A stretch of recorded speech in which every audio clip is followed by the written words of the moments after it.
A do ndroje ti gjinin për 10 milion euro, ose a do suportoje feminizmin, LGBT-n, ose a do bëje seks me gjinin e njëjtë nëse dikush do t'jepte miliona euro. Ju të gjithë e njihni USAID. Jemi rrit me këtë organizatë që duket se po e ndihmon botën përgjithësi.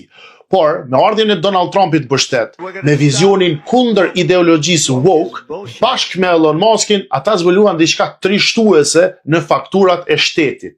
USAID kishte një buxhet rreth 2.6 miliard dollar në vit. Por, me ato para, ata po suportonin ideologjitë si feminizmin ekstrem, LGBT, edukatën seksuale për fëmijë e advokatë të ndryshëm të LGBT-ve. E shumë gjëra edhe më ekstreme. Shembull, nëse në Afrikën e Jugut një mashkull bën marrëdhënie seksuale me një mashkull tjetër, ai do të paguhet me mijëra euro.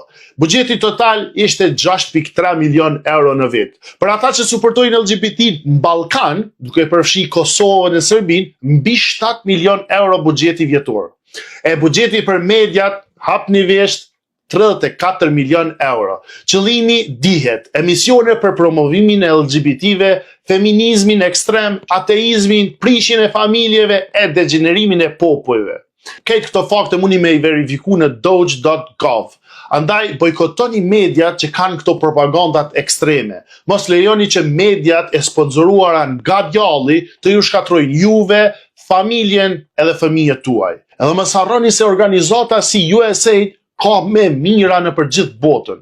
Imagjinoj se sa miliarda euro tjera janë në qarkullim e që ne nuk e dim fare, e që e kontrollojnë botën në mënyrë indirekte. Shpërndoja këtë video me krejt para se të fshihet edhe komento që ta shohin sa ma shumë njerëz. Tash tregom